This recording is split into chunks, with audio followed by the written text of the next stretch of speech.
Your neurology regulates the intensity that you can put out in this life.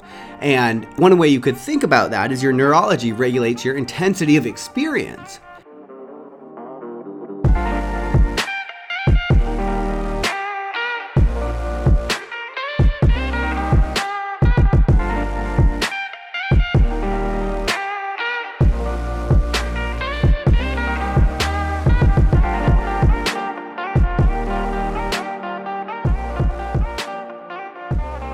Happy Wednesday. Welcome back to Morning Coffee. I'm your host, Rick Alexander. You guys can follow me at @RickAlexander_ or at the Morning Coffee Podcast on Instagram.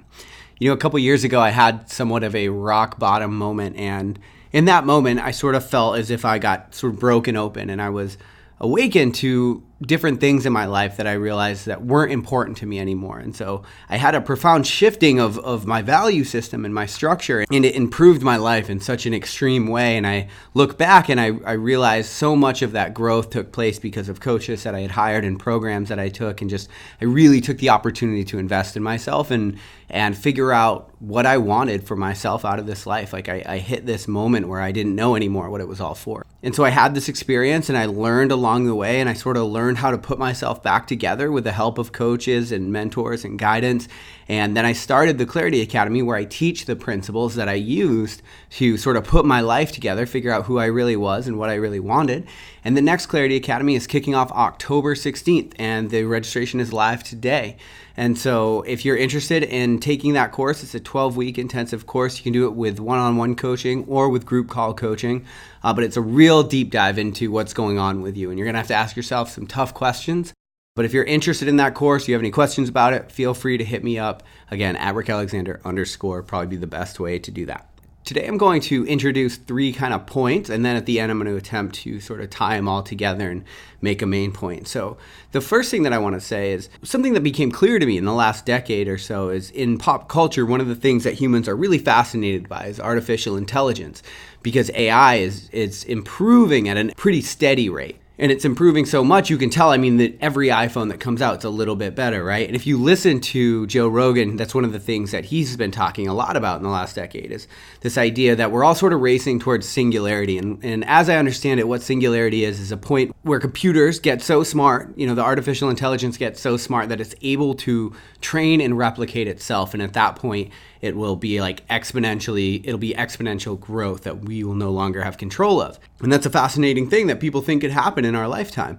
And as fascinated as I am by that, I'm also intrigued by the idea that, one, I don't think that any kind of artificial intelligence would exist in this world. That's just me. Like, why would it exist in time and space? I think it would create its own dimension, like its own internet type thing. It doesn't make sense to be all clunky and exist here. But that aside, I also think it's interesting because we don't know the human very well, right? Like, if you look out, most people don't know themselves at all, and they definitely don't know the world, right? They have a point of view, and that point of view has them more than anything because they don't have the freedom to pivot from it, and things come up that are really hard to deal with for a lot of people, and they don't have the tools to deal with them, and so they repress them with alcohol and all these things.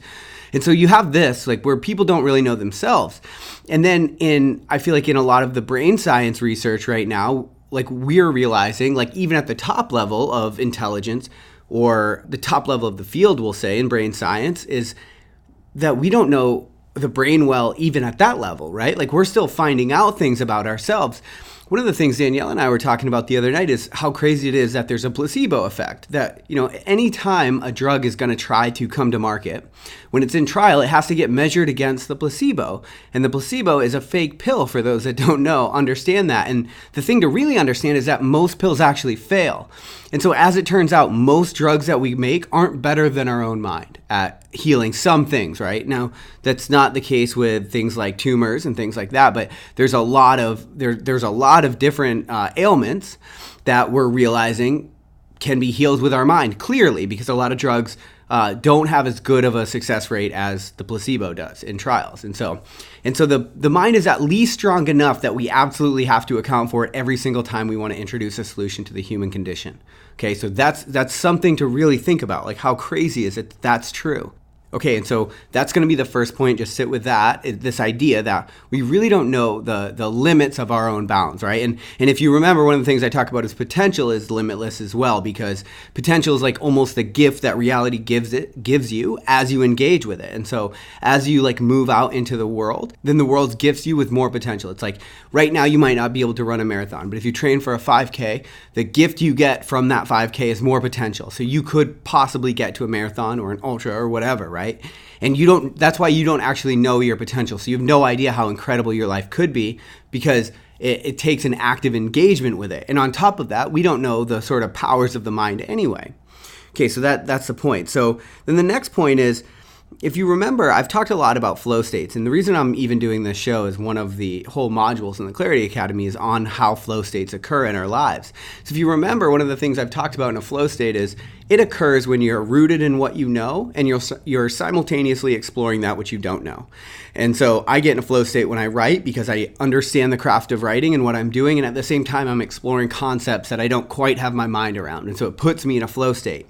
Same thing with things like surfing or biking. If you're really good at the sport, then you have an understanding of it, so you're rooted in what you know, and you're also pushing through time and space. And so you reach this flow state, and it's one of the things that we can tell is that flow state is sort of the optimal way for humans to be. And because you're almost pulled outside of time and space, and you have a heightened capacity for making decisions and thinking, and you're sort of not happy or sad. And so there's also like you're sort of outside of the human condition in a way when you're in a flow state. So it's something like that's the optimal way for humans to exist. And if you take that recipe, you think about that's also how we evolve our species, right? That's why every generation, the world gets a little bit better and it gets a little bit safer. Even if the media won't tell you that, right? Like our world is profoundly better than the one that our parents grew up in, right? And we're learning.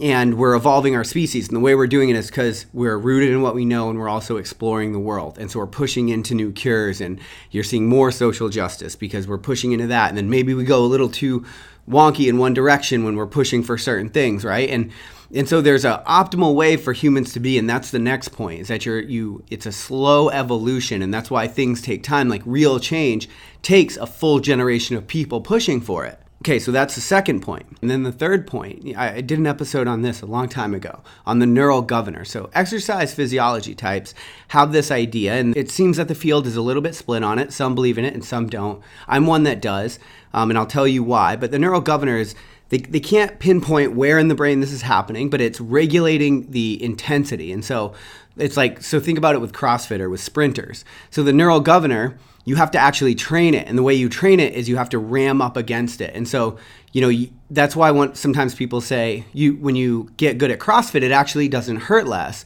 right? Because your capacity to inflict pain on yourself gets greater. And that's that neural governor growing. And so I think what we're seeing is that your neurology regulates the intensity that you can put out in this life. And one way you could think about that is your neurology regulates your intensity of experience. Okay, and so here's how I tie all these things together. Our lives tend to grow stagnant at times, and then sometimes they're in chaos, right? And so if you think about the flow state recipe, if you're not exploring the world, you're going to feel stagnant. And so if you're not exploring some way like in your job or your relationships, and they're not evolving and they're not going somewhere, then you might feel stagnant. And so you're not in that optimal place for the human condition. But if you go too far into what you don't know, and so that you feel like you're in chaos, that happens when you get fired or when you break up from somebody or like in a relationship or something.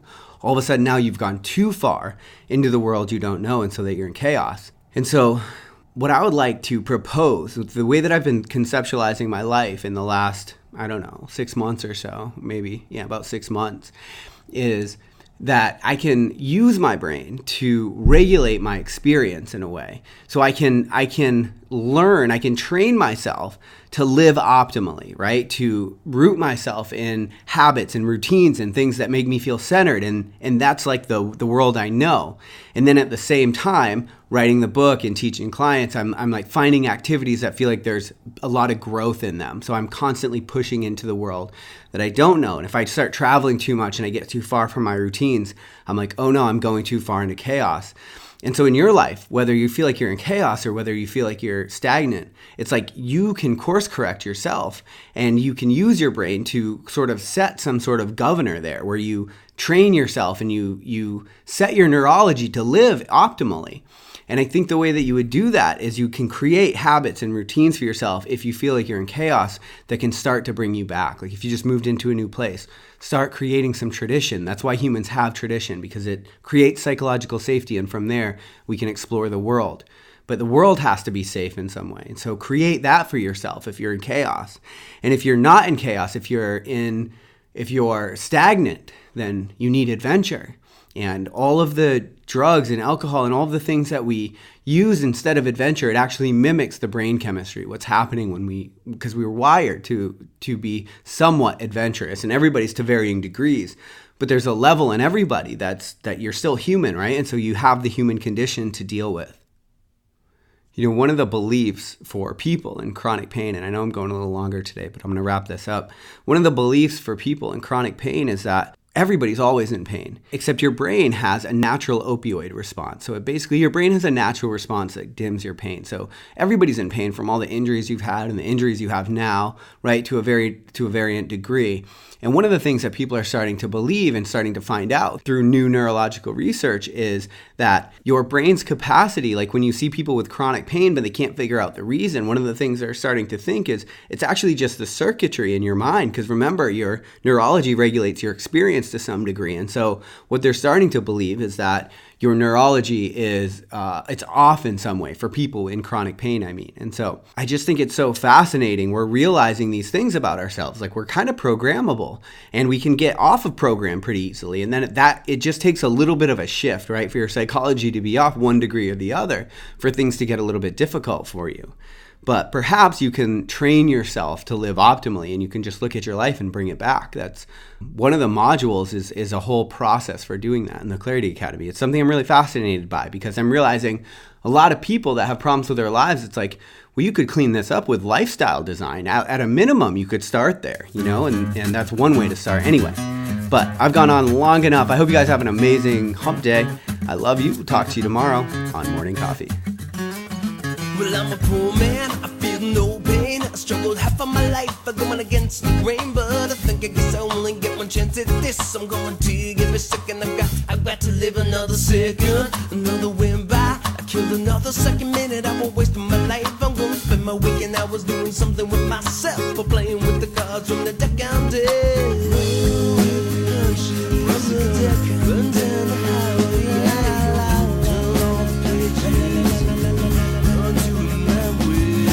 surfboard, I got the full tank of gas. I'm gonna say goodbye to everybody as I pass. They're gonna wonder where I'm going and know when I'll be back, as they waste away their lives working for the man. I'll get some shit job when I need some cash. They can always drum my ghetto when I need a stash. I'm gonna check out what we got on the far west coast. California's great, but so is Mexico. So is Mexico. La la la la la la la. Ocean Beach, I'm pouring razor while the beach steamer lane at Ford Point, a Cardiff River, Ocean South Pacific Beach, I'm Morro Bay, Manhattan Beach, a Rockaway, La Jolla, Reach, Todos Santos, Rosarito, Ensenada, down to Cabo, yeah. Oh, you might find me there. Oh, yeah. You might find me there.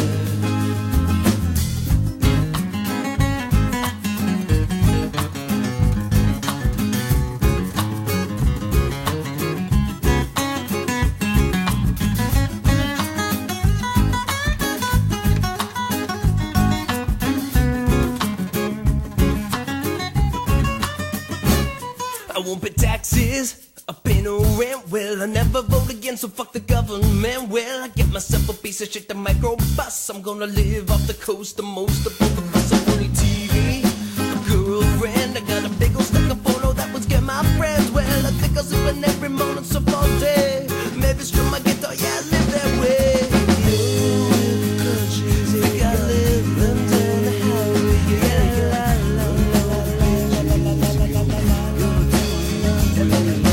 Ocean Beach, I'm pouring razor while the weekend steamer lane at Ford Point, a Cardiff River, Ocean South Pacific Beach, I'm Morro Bay, Manhattan Beach, a Rockaway, La Jolla, Reach, Todos Santos, Rosarito, Ensenada, down to Cabo, yeah.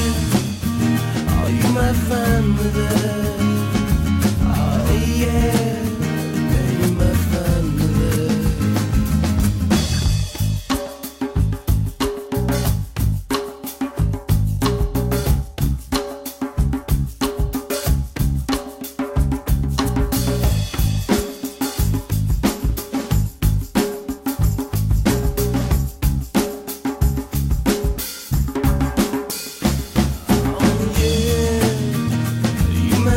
one.